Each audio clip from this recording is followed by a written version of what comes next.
Good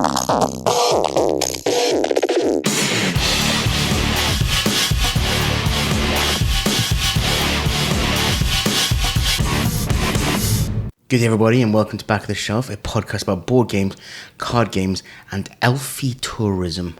My name is Ben, and as I will be your host tonight, this week, fresh from throwing out Gwen's favourite chair, we have Amber. Hello, Amber. Worst mum ever. Just for some context, we did bring a huge armchair from our very large house to our very small house, and it just couldn't make it work. Well, it's either that or a Christmas tree. It was one or the other, and unfortunately, the chair had to go. The chair lost. Yeah, it did get its revenge by smashing the shit out of our house on its way out, gouging the wall, gouging the floor. Goodbye, chair. Good riddance. Hello, Amber. Hello, Ben. How have you been? Well, I've been single parenting for the last 48 hours. Not 48 hours. It felt like it. It might as well should have been. 24 hours. But yes, I am fine. Good. I am. We got the tree today. I feel like Christmas ready. Okay, enough of that. You're not. You're such a Grinch. You are. Say it. You just don't care. We could actually have no Christmas decorations up. We could have no Christmas tree. You could have no presents, and you'd still be. There's a tree dying in our front room right now. Why would you say to that? Satisfy societal norms. Stop it. Why are you being such a Grinch? I don't believe in chopping down trees. But the tree did the work for like the last couple of years, cleaning the air. I'm sorry that our daughter likes magical stuff. You know what? I don't know. I don't know why. You are such a Grinch. You're such a Grinch. If anyone's wondering, Ben is not getting any gifts for Christmas because he doesn't. I've already got all the gifts I want in this house. Yes, they're all in your man shed. You're such a loser. Okay. I won't ask how you are because no one cares. What did we play this week? Let's get on to that. You and I, Amber, played Seven Wonders Duel. Loved it. Still good? I still love it. That's an excellent game. Okay, I am going to say this one thing, as I'm not approaching 50, but I'm over 40 now, and the reading glasses are necessary. I would like those cards to be bigger. If they could, I understand, I guess, why they need to be nice and small, but actually, no, I would like full-size playing cards for Seven Wonders Duel. Table space for that game would be quite large. Laying out all those cards. Yeah, but there's other big games out there, so that take up way more space. Okay, baby, yeah. Anyhow, that's my only little quip. I don't know what you... Yeah, that's it. Kiff what you say there. What is it? Quip, yeah. What was Quibble, you would probably do. Quibble. Can you just edit that bit out? You came pretty close to saying quim. It's quim. Okay, it doesn't matter. What is it? Yeah. I'm going to have to Google it. What happens if I do? It's fine, don't worry. Well, I want to know. Just don't. It's bad. Okay. Can you edit that out? Game. Editing in. Quibble is what the word you're looking for. Great. That's my only little problem is that I want the card sizes to be bigger. I'm leaving all that in. Don't worry about that. What's that? I'm leaving all that in. No, you're not. Okay. We then played. Sorry, I won that, by the way. Let's just handsomely, man. Oh man, you were being so ruthless too. You're like, oh, gloves are off. Oh, that's a really good card. I'm going to take that. Yeah, I thought, I play this a lot this game, so I thought I better be, gentle. I do play gentle till about 50%. I think, oh Christ, she's actually winning here. I better make this a bit more competitive. And then, as hard as I try, you still win. Yeah, it was great. True with Castles of Burgundy as well. Oh. And I even went to Castles of Burgundy thinking, you know what? No, she always wins this. I'm gonna really. And you took all the fucking mines. You better edit that. You better bleep that out. We're 2 minutes in and I'm cussing. I was so annoyed with Castles of Burgundy. You went so hard on the mines. Yeah, this is why I don't play hard. You're like, you have to play hard. If I do play hard, you get the right I've never said you have to play hard. Play however soft. Literally 24 hours before, I said, I'm going to take it easy on you for 7 Wonders Duel. No, because this is what you do. You say, I'm gonna go easy on you. This is just a warm up game, and then I win, and then that win is not as satisfying. Put that in your fucking shelf space. People who say, I'm going to take my foot off the gas, and then you win, and then they like don't really count your win. Right? No. Okay. No, lesson learned. It doesn't matter. We play hands off all the time. No, we don't. Gloves off. Because you get I do not. I do not. Okay. Agree, disagree. Anyhow, we played Castles of Burgundy. It was lovely, and I also won that one. Not just by a little bit. Yes, I know, Ben. To the point where we didn't even count all of my points. I don't think we did. No, we didn't, because Well you were just like, yes, you were barely around the bend. Yeah, well, like 100, maybe 100. Doesn't matter. Something. Regardless, it was fun. It was a smash. I still love it. It was a good, Tuesday night game, because we're at the point where we can play that in 30, 40 minutes. Yeah. So I was, it was good. Pleased with that. Okay. What was Wednesday? What was your Wednesday night? Played Spirit Island again. Wait, what are you doing on Tuesdays with the kids at Board Game Club? We played. You're done painting. We played. Well, we're playing Ramshackle mini gangs game. Okay. We are ready to make this step up because there are 3 levels to it. There's the entryway. We've done that. We're in now. We've started adding our own rules to make it a little more realistic, competitive. I said, well, if we're going to do this, we might as well step up the official stuff. So I've got cards out, and I've laminated all the cards, and now we're going to add those. With the free lamination. Thank you. To do that. Thank you, Government of Wales. Thank you, Government of Wales. And the libraries. And to do that, you really need to have your own models. So I have pointed them all in the right direction for the companies that get the models like this. Oh, so you're not going to supply these children who don't have money? No, I said specifically food. If you want to, but I will try and get some. And actually, I said to the guy, we're gonna send her over. He goes, oh no, hang on, give me a postage and I'll send some over. So very, very kindly, Curtis from Ramshackle Games is sending some over. I will pronounce that again, Ramshackle Games. So thank you very much, Curtis. I'll take some photos actually so that people can see I'm really looking forward to these. Cool. Because I've got a lot of Warhammer kids who I'm trying to get out of Warhammer and into the more creative side of this, and that's definitely where we're going. So that I'm quite excited. He was very open, the kid. I messaged the dad saying, look, here are the emails. The dad was really receptive, really happy, so really looking forward to that. Wednesday played Spirit Island again. So this is the second time. We had 4 players. You told us. Yeah, this was last week as well, wasn't it? Okay. Really, really loving the system. This is the cooperative game. Cooperative game where you're fighting with the colonists, and loved it until the final couple of turns, when it was clearly obvious because you could see what's coming. You can see because the nature of the game. You can see what's coming in either the next or the turn after, and we got to a point where the guy said, "Yep, we're just going to win." I was like, oh, what? We're just going to win? We're just going to win because if you look at this is going to happen, this is going to happen, this is going to happen, so we are going to win. I was like, oh. So you just didn't finish the game? That's it then, is it? It was just such an anticlimax. So that was a bit odd. Because in Pandemic, if there is a you think you're going to win, you're like, oh, we're going to win this. Yeah, let's just check. Let's just check. You take 2 steps. You still have to slowly go through it. Yeah, we were like, okay, so there's no way we could lose. No, we just checked it. Yeah. So in fact, we didn't even take the last turns. It was like, oh. Okay then. So it was a bit disappointing, and apparently that's often happens. Yeah, that would be a bit of a very anticlimactic. Okay. Is that the only thing you played? We then played a game called Oceans. Extremely take that game of putting cards down in front of you, and then if they have a special power, but usually it's attacking cards next to you, you'd hate it. Okay. Then we played Velonimo, a card shedding game. It's beautiful, fantastic art, very French, but the game itself is okay. It was fine. It's a really good one to finish off with. It's not very complicated. You lay down sets of cards basically, and you just have to be slightly stronger than the card in front of you, and you can lay down sets of them. It's okay. It was fine. Okay. I've played it several times now. Very easy. It's fine. Okay.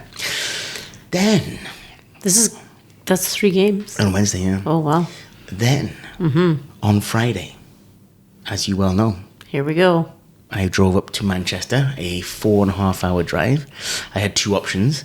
I could take the motorways, nicely well lit, lots of open road. I can overtake the slow people, or I could take the mountain roads through the central Wales, which was 20 minutes short. 20 minutes shorter, according to Google.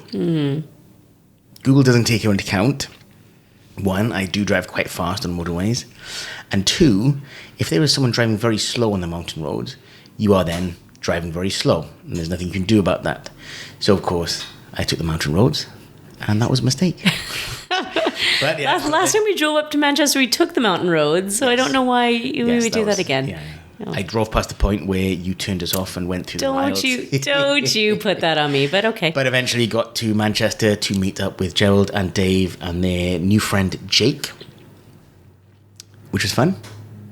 And we played, the first game we played, almost immediately in the pub. Like literally, I'd just about finished saying hello and getting the drinks in, and Gerald had the first game out on the table. Aww. The first game we played was something called... I have to remind you of a little incident where I put Gerald in front of a garage sale of games. Oh, yes. Well, Gerald bought his little collection. He was happy with his 10, and a few other people had bought a few others, but the guy who he went with, this Jacob, knew the guy that was selling the games. And so when he phoned him the day after and said, "Oh, that was great. How did it go yesterday?" The guy said, "Well, like we didn't sell anywhere near as much as we hoped." So Jacob said, "Do you know what? Pack it all up. I'll buy the lot. Cash. Big deal." He is slowly going through these games, and there are some absolute gems in there. This is when you wish you lived in Essex. Oh, yeah. Every day I wish I lived. And he's pulling out, there were some, not great. There's a few that I recognize. I probably wouldn't want to play that. But there were some, most I don't recognize at all. He's showing us photos of these. Oh, man, I barely recognize most of them. And every now and again he pulls out an absolute gem. So he pulled out this game. It's called dissect, which translates to only the goat counts. Oh. Fantastic game. Okay. You have to try and predict how high you're going to climb up this mountain. The mountain is 1 to 60 numbered, like 1 to 8 and then 9 to 60, whatever. Up this mountain, you have to try and predict how many points you're going to score in a trick-taking game. So you predict, you put your little marker down on how high you think you're going to go, having a look to your cards, and then you do trick-taking, except you score the number of goats on the winning card, i.e. the card you put down if you win, plus the lowest number. So it goes up to 55, I think, on the cards. So let's say you played a 10 and I played a 21 and there were 3 goats on my winning card. I would score the 3 goats on mine plus 10 because 10 was the lowest card played. So I score 13. So you're not only trying to get your goat up the mountain, you're trying to get other people's goats outside of their predicted range. It was really nice. I have never come across it. Is it on your list now? Yeah. It's going to have to be. It doesn't. I don't think it's been released in you. It's a German game. Cool. Fantastic. Second game was a game called Big Five, which is Reiner Knizia, very, very similar to a game like Quirkle. Oh, yeah. 5 different types of animal, 5 different colours, and you can only play them down following those rules, like the same animal or the same colours. Or just like excellent game. That's really good. Then we got into Aircon. So that was Friday night. That was Friday night. Okay. Got into Aircon. Played numerous games. This was a really nice con because there's very few shops there.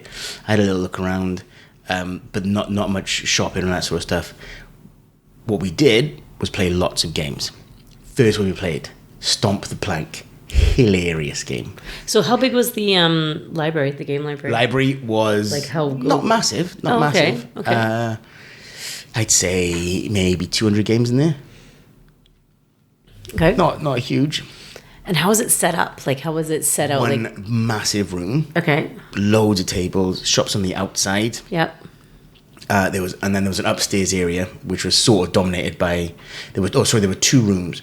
One which was basically the Hachette room, who were a games company, and then one was for the RPGs, which we didn't. We did walk into by mistake once and turned around and walked very quickly out because we did that whole everyone just stopped and stared at us and we walked out.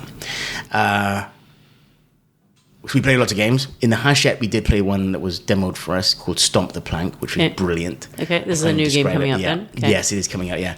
You have the box. The box is magnetic. You have planks, which are also magnetic. You attach the plank to the box. You put your little elephant on the back of the plank, and then you have to try and turn cards over, and you turn as many over as you want until you hit a matching pair. And if you hit a matching pair, you bust, and you move your elephant 1 space along the plank. If you can get as many cards out as, say, if you get 3 cards out or 4 cards out or 5 cards without matching, then your opponents have to take discs and add them to the end of the plank to add the weight then on the... Okay. Fantastic. Fun little game. Okay. Fantastic little game. Highly recommended. When is this coming out? It is out already. Okay. Who would like that game? Is that like a kids game or everyone? Kids game, yeah. It's like a super simple, really quick. It was really fun. Plank. Okay. Yeah, we really enjoyed it. Cool. It was really good. I mean, you took loads of pictures so I can have a look at it later. No, I didn't do that.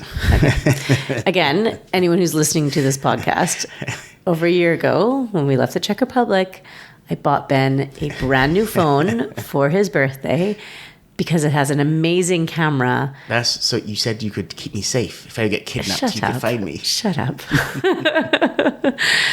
Doesn't take any bloody pictures of it.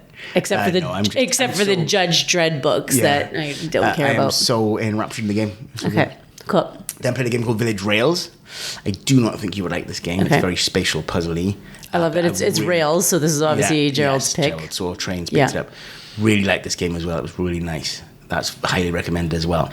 And then I ended up teaching the boys Lancaster. Oh, okay. Did you bring that one? Well, you brought it, but that was in the library. It was in the library. Okay. Yeah, that was really good. Taught them Caelus. Which we have never played. I feel like we have because it sounds familiar, so I feel like I have. The road down when you build a building, maybe we'd have. I can't remember. It'll be a long time ago. Okay. I haven't had it for a long time. Was it a good time?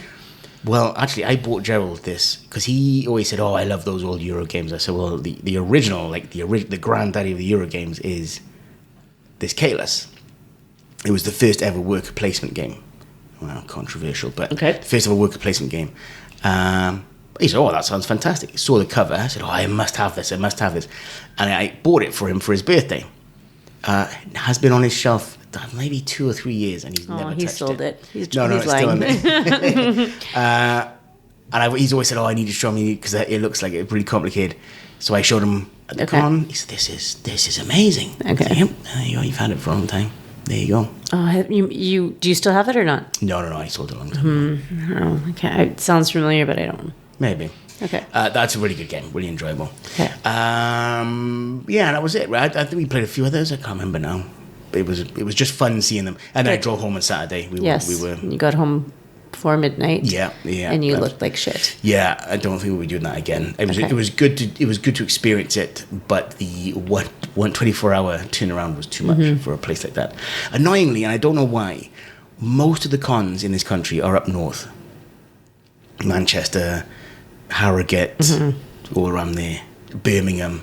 I know Birmingham's not really up north, but north enough. Almost none down. If I could find a few, but somewhere between London and Bristol, that'd be perfect for us. But if anyone does know of any, that'd be great if you could let us know. And then because we're going home, we played Elfenland to remind us for today's thing. And we also... This morning was hilarious. This morning was spent playing Bez's games. Bez was asking for people to review, share some of her games. Bez has been on the show before. She's always a good time. I contacted her and said, "Oh yeah, hi Bez." She goes, "Oh hi, how you doing?" I said, "Yeah, if you're looking for us to, we have a kid who loves this sort of stuff. If you want us to try," she goes, "Yep." Sent them all out. Has to be mentioned, the packaging in these games is probably the best packaging I've ever seen. It's fantastic. Inside is so good. Also, like it's cute because it's clear that I'm assuming she has designed these. Yes. Like this is her. Yes. She's hand drawn. Yes, exactly. Like she's used a marker and drawn them, and it's cute, and you can just see her character. Yeah, in it. And we haven't done them all. We did play one a lot called Kitty Cataclysm, which my daughter was just delirious with this game. I did say to Bez, "Listen, my daughter loves cockroach poker. She loves cheating moth, anything like that." And she goes, "Well, I don't know, but the closest they've got really is this Kitty Cataclysm." I said, "Oh, go on then, we'll have a go with that." She goes, "Well, I'll check the rest and we'll see how it goes." This Kitty Cataclysm has been a huge hit. Okay, so how do we play? Kitty Cataclysm, you have 5 cards. You were dealt 5 cards. Dealt 5 cards. You will take one card from your hand, you will play it down in front of you, and you will follow these instructions. It might be draw 2 from the deck. It might be steal 2 from someone else. It might be donate 2 cards to someone else. The money on the card in front of you is now in the bank, you hope. In your kitty. at the kitty. At the end of the game, you're going to count all the money in your hand and in the kitty. So you want to try and have as many cards in your kitty as possible. And except there are some minus cards, and so you don't want to have those. So when you donate, you might want to give those cards away. Except the power on those cards is really good.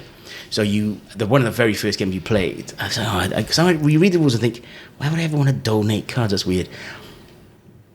Someone did it. I did. You did it. That's right. You played the power on a card that said everyone with 7 or more cards in their hand discards the card. Discards the hand. Discards the hand. So I discarded my entire hand, and then we finished because the next person to play was me, and I didn't have any cards. So the round was over. I said, oh, that is clever. That's clever. So you don't want to have too many cards in your hand, because if you do that, you could come a cropper. Really clever game. Yeah. And my God, my daughter loved it. There was one card, because they're all covered in cat puns. Yes. The one... What was her catalog? She's like, yeah, she's like, catalog, haha. Yeah. And then she found the... cat ass trophy. I don't even remember what the card does, because all I do was... No, it's a catastrophe. That's one that you lose all your 7 cards, all your cards. No, that's not the one. Okay, no. well, regardless. Oh my God, so funny. The cat ass trophy was just... She just sang it. Yep. Catastrophe, catastrophe. Yeah, so that was our morning. Yeah, that was our morning. We spent it was a long time playing that game. She absolutely loved it. So we played a few runs of that, and then I showed her, I think when you were outside doing stuff, I showed her it's called A Game About Counting Cats, Shapes and Colors That Keeps Getting Trickier. And it was nice and it was simple. I didn't tell you about this one. So on one side of the card, it's either a color or a cat in some sort of pose. And you look at it and then you flip the card over and you're supposed to say, like, is there one cat that's red, or if it's, is there one cat that's in that pose or whatever. And so we played it. And it was like, there's a lot of one cats, right? So it's like 1, 1, 1. And then all of a sudden I flip a card over and she just says 1.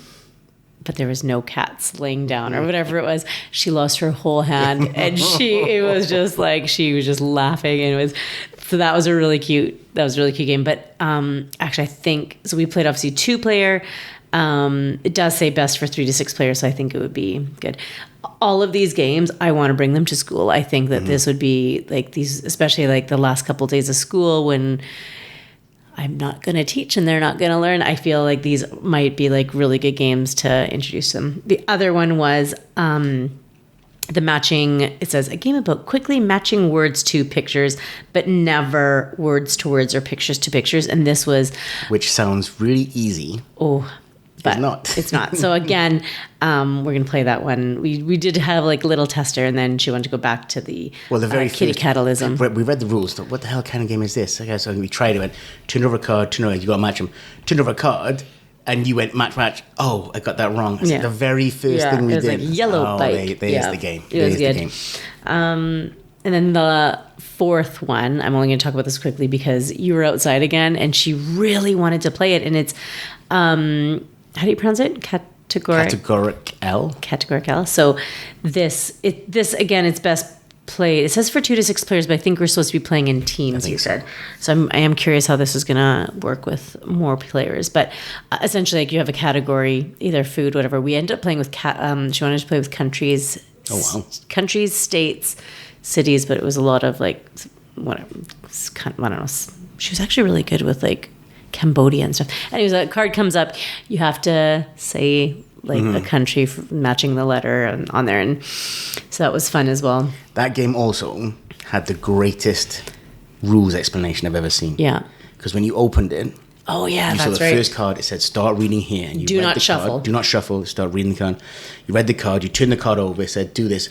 It said deal. Put the next 5 cards down on the table to set up. So you put the next 5 cards. By the time you put the 6th card is the next set of instructions. I was like, that's so clever. It was really clever. That's so clever. And then if you kept on playing, it's like the 9th card says, okay, now you've done this. And that was pretty cool. So well done, Bez. So really. I'm gonna say, like, we're gonna play them a few more times. We told her that we'd review them, but I'm gonna tell you right now, if you need some stocking stuffers or if you need some quick games, because again, she has put on there, they're all like 5 to 12 minutes. Yeah, they're all nice quick games. 5 to 10 minutes, ages 7 and up, because they are nice and easy. If you need stocking stuffers, you need to go and find them. Stuff by Bez. Yeah. That's where you'd find them. There we go. Stuff by Bez. Cool. Okay. Go on. Next bit. Yeah. This week's little business. It's not Stuff by Bez, It's not Stuff by Bez, not yet. but it should be. Well, man. There's our double whammy. At Aircon, there were very few stalls, and I am a little jaded on stalls now, having been to Comic Cons, having been to a few of these things, and I'm like, oh, well, it's the same old stuff. But there was one, and I've never come across them, although I get the impression that maybe they're a little bigger than I realized, but we'll talk about them anyway. A shop called Meeple Design. They made gorgeous prints. And I looked through their back catalogue, and if they'd have been at the con, I'd have bought ones for Viticulture. They were a few for our favourite games. They had ones for Scythe and Terraform Mars, which we don't play those, so there'd been nothing. But they did have on their website. They do have these gorgeous designs, very minimalistic. They did have some coasters, which I picked up, which were very nice. I love them so much. You probably could have wrapped them up and given them to me for Christmas, but I love them so much. And some Christmas cards, which were really nice, which we're going to send to our gaming friends. So yeah, Meeple Design, very, very pleasant. I can't actually find the coasters on their website because I'm trying to pick up some more. Oh, yeah. But I can't find them. But yeah, really, really nice, fantastic little designers. Highly recommended. Okay, so we're going to try to link them in. I will try and I'll take some photos of my newly acquired coasters. Yes. Because if you guys have time, I mean, you still have 2 weeks. Get them in there. Yep. Cool. Right. This week's quiz. I don't know if we have time for a quiz. I think we've got time for a quiz. Always got time for a quiz. This week, as we're talking about elves, I thought we would pump your knowledge for Elvish stuff. Oh. I'm going to read you a list of names. Okay. All you have to do is decide if that is a real elf or not an elf. Okay. Okay? Just say, yep, that's an elf, or that's not an elf. Okay. Okay. Mm-hmm. First one. Galadriel. Oh, this is a bit of a problem. Because if these are elves from many of your stupid books or movies, I'll say yes. It's probably a real elf. That is an elf from Lord of the Rings. I was going to say from Lord of the Rings, yes. Well done. Sorry, I'll take that back. I just haven't read or watched Lord of the Rings, so I'm the stupid one. Yeah, I got it. You did start reading Hobbit. Yep, and then I fell asleep. So, okay. Number 2. Willow. Oh, that's definitely an elf. No, Willow's a dwarf. From the film Willow. Oh, same shit. Number 3. Drizzt Do'Urden. Yeah, probably. It is a dark elf from Dungeons and Dragons. Oh, it is an elf. It is an elf from... It's an elf, yes. From what? Dungeons and Dragons. Oh, yes, I do remember that. Yes. Number 4. Jareth. I'll just say no, because it's probably another dwarf. Jareth is the Goblin King. Oh, there we go. In Labyrinth. Number 5. I'm doing okay. You're doing all right, yeah? I'm 3 for 4. Okay, here you go. Bilbo Baggins. No, because... Wait, hold on. Isn't he a hobbit? Well Aw, bonus point for me. Bilbo Baggins is a hobbit. Thanks. I'm so glad Shane doesn't listen to this. He would be fuming right now. Crying indeed. Shane is also not an elf. Okay. Number 6. Buddy. Oh, stop. It's my favorite. Buddy the elf is my favorite. So, yes. He's an elf, correct. Although it could be a technicality, but we'll call him an elf. Oh, that's right. We'll call him an elf. I mean, his name is Buddy the elf, but yeah, okay. That's right. Number 7. Eowyn. No context? No. Yeah. Sounds elfish. Not elfish. Eowyn is a princess of Rohan. Okay. Human, in other words. Okay. And finally, Dobby. Oh, yeah. Dobby is an elf. Stop it. Oh, I did not do bad. Not bad at all, see? Okay. Deep elvish knowledge, well done. And enough of that nonsense. Okay. On to the meat and the sandwich. This week we are talking about Elfenland. Elfenland, designed by Alan Moon. It is rank 1,311 on Board Game Geek. It has a rating of 6.7. Not very high. Because it came out in 1998. Well, yeah. It did also come out in 1998. Art by Doris Mathaus and Alan Moon, although I think quite a lot of it is Alan Moon's art. Okay. I did read a little interview where he said he did hand make quite a lot of this stuff. Okay. Component quality. So, the art, while I would say it's amateur, I really it. like it. I love it. I still love it. I can still look at the elf bike and the troll, and you find details on that art all the time. The coloring is nice. So we have talked about this, I think, way back in season 1 or 2, like when I came on the podcast once.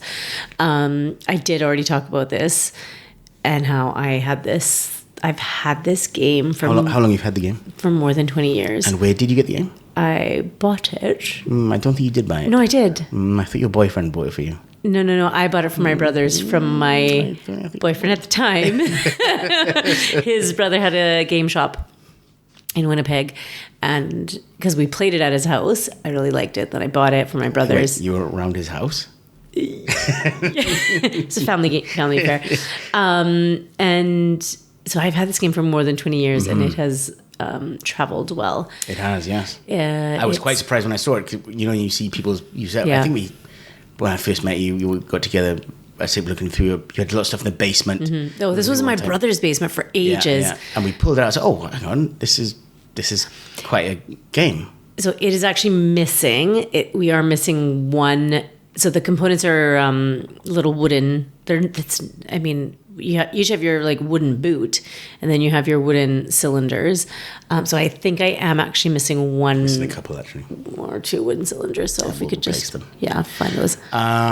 Component-wise, so the components are solid. Yeah. It's wood and paper and cardboard. Thick. I mean, you for a game from the 90s, you certainly can complain about the survivability. I mean, how well it's been made, and I love the art. It is. I am a fan of Oldhammer. That will mean nothing to some people, but it is an idea about how perfection in the art is not important. It's about character and the emotion, the feeling. I really like this art. There are so many things you can point out and how it's not great. It doesn't. There are lots of mistakes. But I could look at the cards for ages. This is generally some of the best. I love the art in this one. So great art. It is not super rare. You could probably find it floating around somewhere. So it's quite easy to find. How does it play? How would you classify this? Is it pick up and deliver? Well, you're not picking up and delivering. Because you're planning. You have to plan a route. You have to put down. It's definitely route planning. Yeah. I guess pick up and deliver, not really. Because you're picking up the things in the city. You're not delivering them though. So you're just picking up. So you're putting these little tiles down. There's 4 rounds. Each round, we start each round by picking up different tiles because you're planning your route. You have these travel cards that have the different travel. How do we say they're the same. The modes of transportation. Yeah, so an elven bike or dragon and the cards and the tokens have corresponding things. Yeah.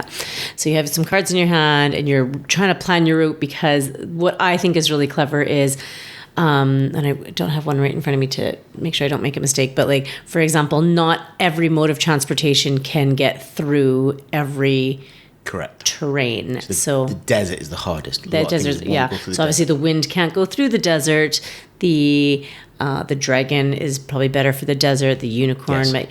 So you really, because you only have 8 cards in your hand, and you really need to try to plan your route to visit every town or city, because you have to go pick up your little tokens. Yes. So to do so, you missed a slight detail. Yes. You will place those tokens down on roads between cities. So that's the planning phase. We put the tokens down, and we do it in turn order. So you'll put one down. You might put a unicorn in the desert, and then I might go to a different part of the board. I put a dragon in the mountains. We build those routes, and then there's the movement phase. And in turn order, you do the entire journey. You say, I will pay a dragon card to move on the dragon road, 2 wind cards to travel through the wind, 1 through the forest, and et cetera, until you've run out of cards or run out of road, basically. Your routes are finished.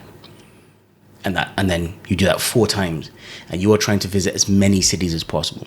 That's the basic game. Mm-hmm. You can add little layers, which we've now started doing. You have a final destination.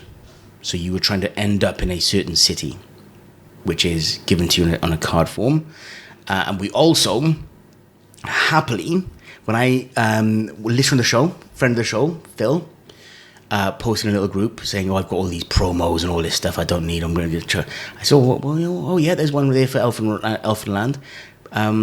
I'd happily pay you for that. No, just chucked in the post, sent it over.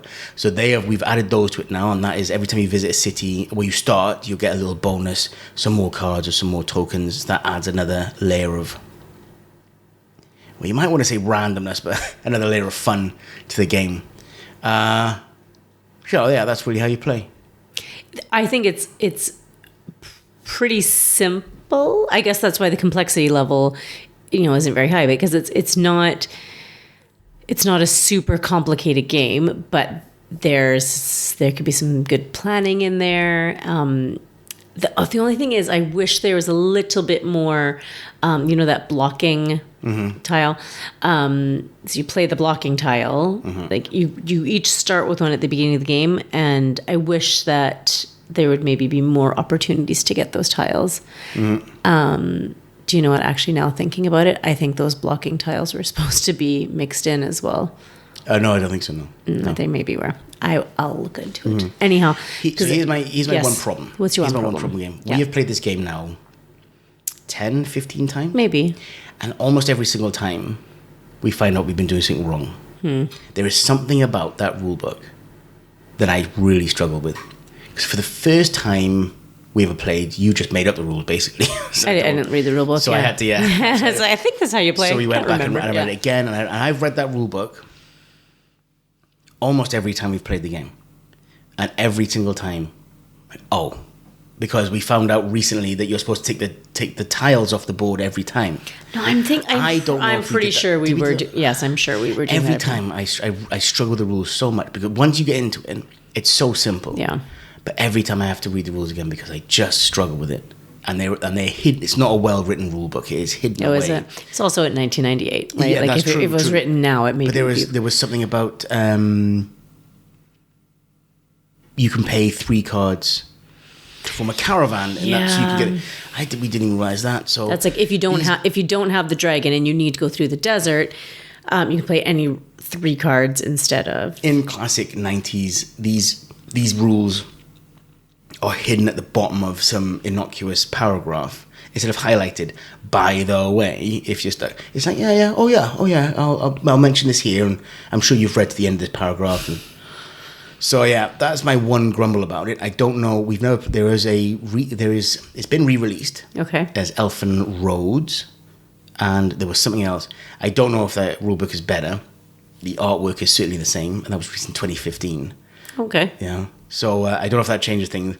Elfenland, you just need, I think, get a cheat sheet or a player's aid, because that would make things a lot easier. If you can find this game, find it. Yeah. Someone will enjoy. Yeah, definitely. This game does not come out very often. It does, because for us it doesn't. It's also best played at 4 apparently, which actually I do think I remember that, because I have played it with my brothers and my numerous ex-boyfriends. But I think it is, the more people are on the board, it gets the blocking. It gets so messy, because you want to put that dragon down, but someone else is in there, and yeah. So we did try with the daughter. She was not into it. I mean, that was a couple of years ago, but who knows? She didn't. She likes her cat. What is it? Cataclysm. Cat trophy. She wasn't a massive fan. What do you think it's similar to, if you had to while you ponder this? Just about the only thing I can think that is even vaguely familiar is Tikal. The sort of trying to plan out a route across the map. Maybe. Otherwise, I can't think of anything. I mean, obviously Ticket to Ride a little bit. Yeah, because of the... Maybe Ticket to Ride with the routes, but not many. It's quite unique. It's the bit I like about it is that you know, the route planning end. I think I've said this before already. Like, you have to go and pick up as many of your people. So you need to visit as many kind of cities, towns, whatever, as you can. So you need to have so it's like an efficiency puzzle. Yeah, exactly. Yeah. Who do you think should not play this? Again, when you ponder that, it is a bit random. If you can't get your tokens, your cards. Oh yeah. Oh, that happened to me loads of times. Yeah. Like I had. They're all just all the unicorn tokens, but I didn't have a single unicorn card. Like, that was so annoying. That was so annoying. So the random bit is, but it is, you know, good fun. There wasn't loads of interaction either. Like, you were still like at one point you were planning your route one way of the table, I went the other way. So that was, again, I think if the 3 or 4 players, that would change. Yeah, definitely. I think I said this before. It's not a super challenging game, so it's probably not for those heavy gamers who. I agree. Yeah, but I still enjoy it. Yes, I love the art. I don't love the game, but I do like it. We're never getting rid of it because I have fond memories of my ex-lover, and I don't even remember his name. Glad you can laugh about it. No, it'll be. Sorry, what were you saying? I was gonna say he was the one who like broke up with me right after my birthday. Those are my fond memories, you asshole. A solid thumb up, not 2. I'd be careful who I recommended this to. Okay. It's not for everyone. It's not for everyone. But I do really like it. I think it could even be possibly for one of the newish gamers as well. If you're going to, I think. Yeah, that's I'm happy it has to. An interesting concept. Yeah, I'm happy to introduce it to new gamers. But it's not you wouldn't take this out with Barry or with the boys. Maybe, I don't know. I'll have to see. It would be interesting how other people would play it as well and see. my ultra confrontational friends. I'd be interested to see how that went. I'm still going to give it 2 thumbs up because I enjoy it enough. I think, I have fun every time we play it. Okay. I love that we had the extra tokens though, because I think that I was ready for something different. Yes. With it. Yeah. After playing it numerous times, you're ready to go. Yeah, definitely. Okay. Nice. Good. Okay. We get into everyone's favorite section. Is it though, or is it just yours? No, it's everyone's favorite. Okay, go on. It is shelf space.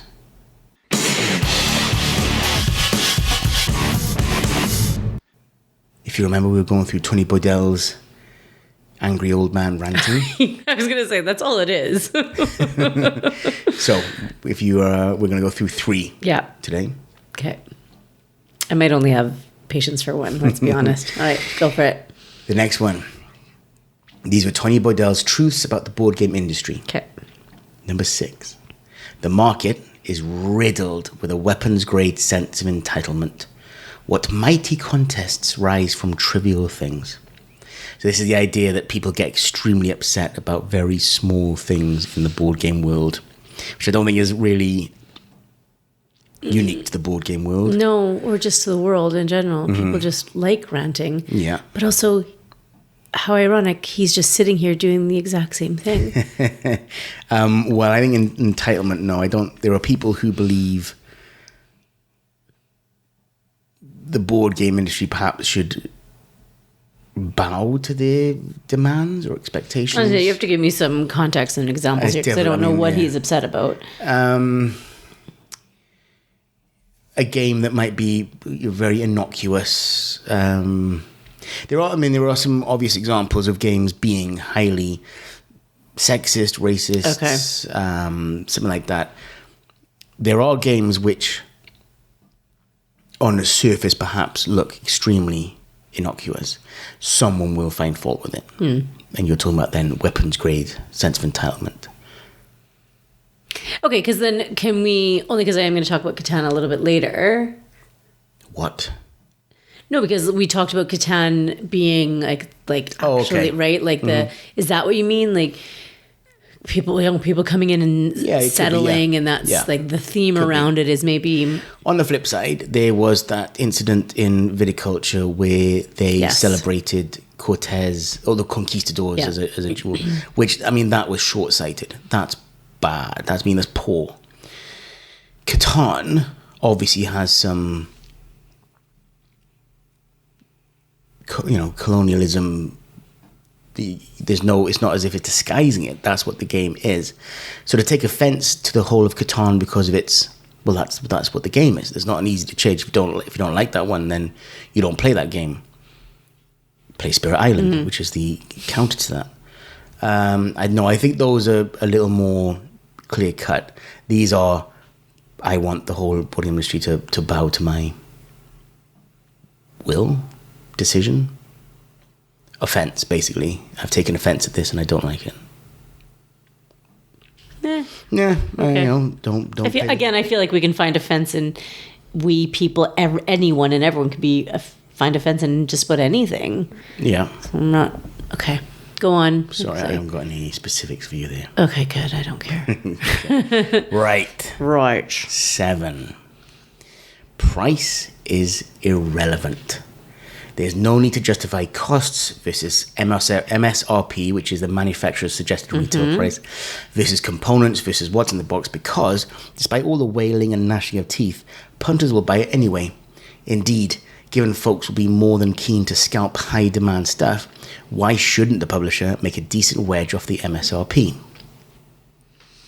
This is the idea. This is an interesting one. Of prices increasing across the board, and because I don't really buy brand new games, I'm not really on the ball with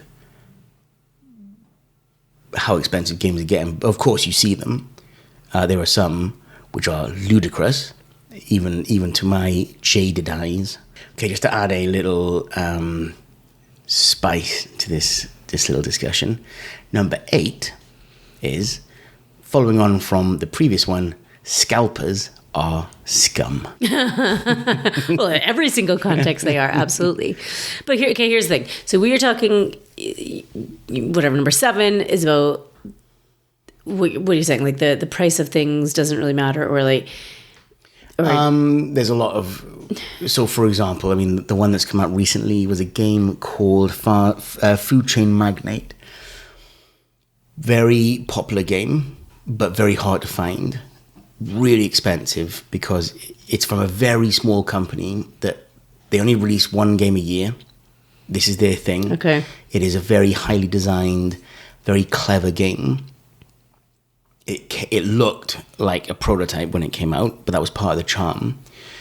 This is one of the very few games I think they've actually licensed out to someone else. Someone else has put it on one of the crowdfunding sources, and a game that was costing £70 or £80 in the original form is now, with plastic pieces and upgraded, and it looks, impressive, $300. Okay, so, and this is where I have an idea of how much things cost in the board gaming world, but not really. Like, I usually leave you to the buying of it, but in my mind, I always have an idea of how much I want to spend on a game, new or used. You buy them used, I always buy them new. Like if I'm going to go, if I'm looking at Canada, and that's actually the only place I buy games, but I'll have a price in mind, and then if I see something and I'm like, well, that's too much, then I get it. That's just how much the game costs. Like whatever you're talking about for £300, I cannot justify that. Mm-hmm. Obviously, there are people within this community and that can. And you broke it down one time, and I know we've already talked about this. Like if we break it down, how much you play a game, like the cost of it, and you spread that cost out amongst like 10 fun nights that you've had with your friends, then like you can justify it because you would easily spend X amount of money going out with your mates on a night out, blah, blah, blah, whatever the case is. Whatever the case is. So maybe that's how people justify it. Then there's other people who justify it. It doesn't matter how much things cost because this is their one thing that they spend their money on. Maybe they don't go out. They don't go to the bar. They don't go for dinner. They don't go on trips. They don't buy, expensive clothes or shoes or cars or whatever people are spending their money on. So I do understand I think it all comes down to, I don't know. Well, what he's saying is price is irrelevant. Well, there are so many people get so upset about it, but if people weren't going to buy it, it wouldn't be at that price. Well, that's another thing. Like if people aren't going to spend £300 on this game, then the issue I have, here's my issue. Tell us, because we care. Yeah. We've entered a phase now in board gaming where if your game doesn't look a certain way, it's going to struggle to get made. And I've said it before, and I will say it again. The whole point of Kickstarter was to find these little unknown publishers, unknown designers, and give them some money to get their dream off the ground. And that's warped now into, and I know for a fact, there have been several games where the models were designed first, put on Kickstarter. If they could get enough traction and fund the game, then they said, "Oh, right, now we'll design the rules." They had no rules, just models. They said, "Oh, this game's gonna." What was it? I think it was called. It was maybe Stellaris. I think it was the board game version of a very popular computer game called Stellaris. They didn't have the rules. They had the models, no rules.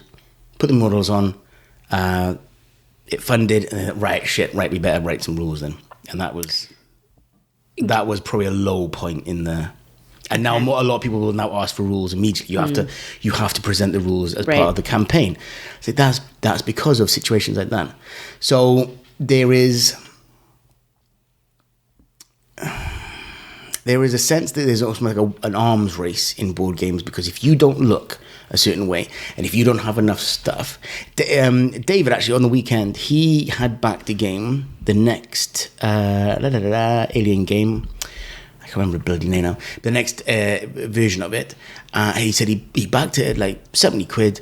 And they just kept on sending him stuff saying, "Oh, we're going to add this, we're going to add this, we're going to add this, but this is being put in the box. Oh, don't worry, you got another box of this stuff." And he said it became so overwhelming. And the idea he was going to get so much stuff, they actually cancelled his pledge. Even though they were just giving him more and more free stuff. He said it was just way too much. But he was never going to use all of it. He just didn't want all that. But then they weren't asking for more money. No. It was just ridiculous how much stuff. And he says if that's the modern model. Where on the flip side, people might love that though. Yes, I would love more and more stuff. maybe not. No, he just wanted the game. He just wanted to. He wanted to fund it because he wanted the game and he wanted to play it. It's one of his favorite games. It was just he said it just became ridiculous, just unhealthily ridiculous. Okay, so cost of games. It is.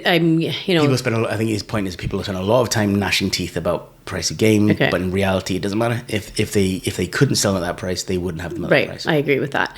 And also this whole idea. I know it's probably not the same thing, but the whole idea of re-releasing games, reprinting them, re-releasing them, that's a whole other issue. But I'm thinking it's a supply demand thing. That's the only thing I can imagine. Yes. Right? There are some games that it's a rights issue, but most of them are supply and demand. Okay.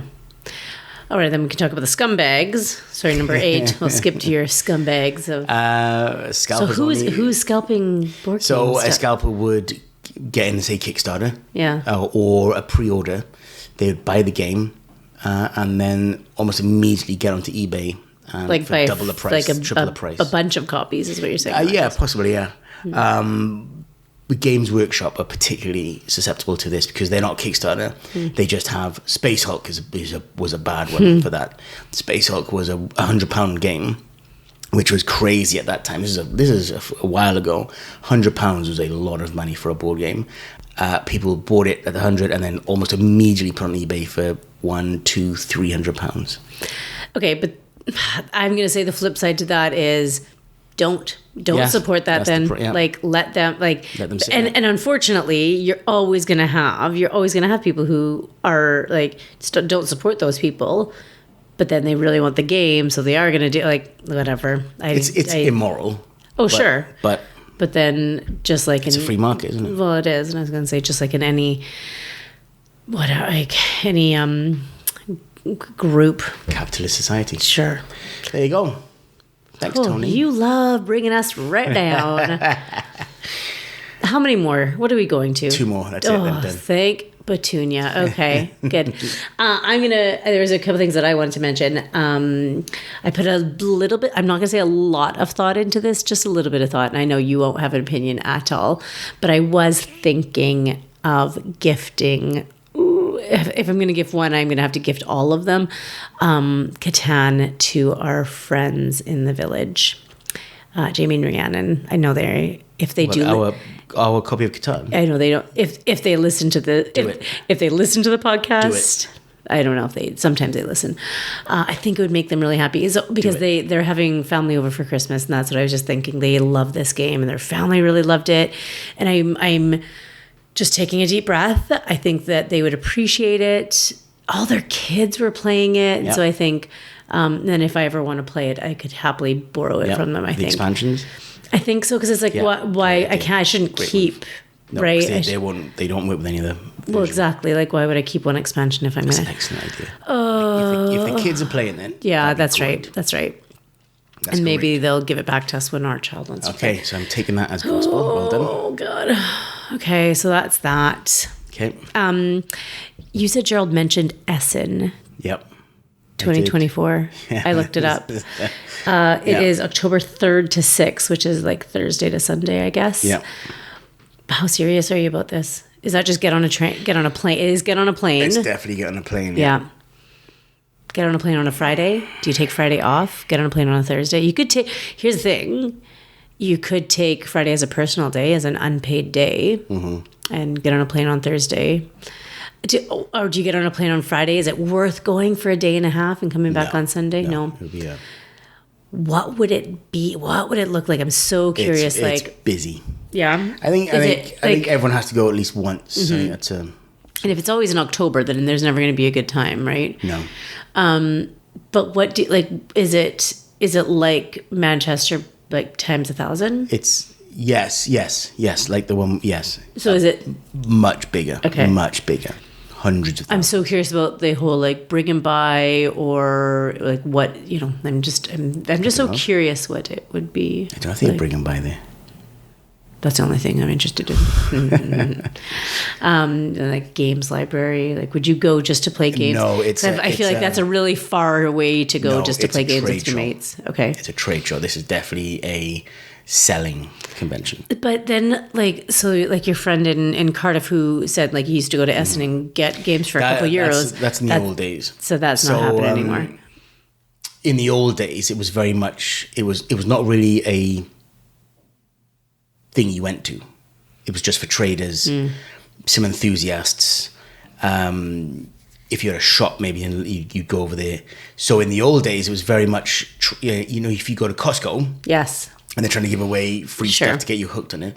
That was the idea. Now it's much more of a buying and selling kind of like you're going there retail kind of. Are you going to get brand new games that are just freshly out, or are you getting games that are? Well, it's a year away, so I think. No, but I'm just. Is that the idea of it? Is that like you? Because so for example, you're talking. What was that? Stomp the plank, yeah. Stomp the plank.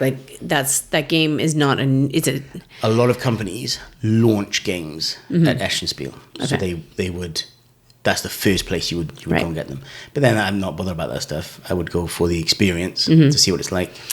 And to meet people, would you see some of your idols there?